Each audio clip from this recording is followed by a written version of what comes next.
خب فانتوم سوار خدا جان.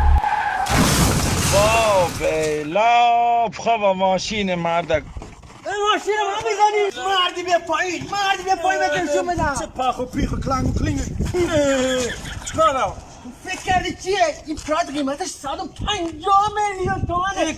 نگاه تازه از کارخونه نگاه تازه از کارخونه این کلچی پیده رو رجه بعدی کردی تو برادر جان پسند آدم بوده همه چیز از تو درگیره خواهی پول نمیده تو چی ده پاخ و پیخ بده چک بده. باشی چی ملی پاخ و پیخ منی کال ترب زنو چی؟ بیمه من چی ده؟ فکر کردی من از تو میترسم؟ چکار منی؟ الان داداش کوچیکمو صدا میکنم. تو کی باشی داداش کوچیکت زنگ چی؟ صداق بیا چی داداش کجایی بیا که فرهادتو کشتن بیا.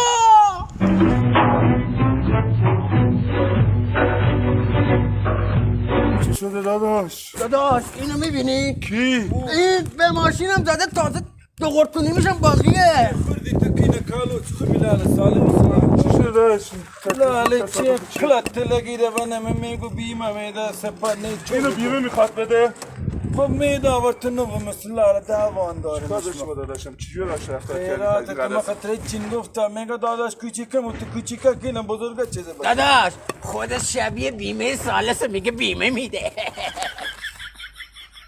چه کن واسی بی بریت رخی چی نشته ترگوله ورگوله داداش اگه این کار میشد تا الان زنده نبودی کیا بینجا من دفتر بیمه آشنا دار تورنتو کانادا دکتر شاوزی امیال زنگ بزن آنلاین بیمه طرف پرداخت ما اینجا اون اونجا اصلا مال میخوای مسخره کنی فاویلا همون نوه محمد رمدل میگی؟ آفر شهرک میر خم نمیگو بابا از اول بگو من که میشناسمش. آقا جان جان بیا که الان ختمه به خیر شد. خب به یک عکس سلفی یادگاری یا بگیری. خیرات تبشا بگی 100 تبگی چقدر میخواد؟ نو تبگی آماده؟ داداش بیبر برو سرخونه خوشگل بیفتم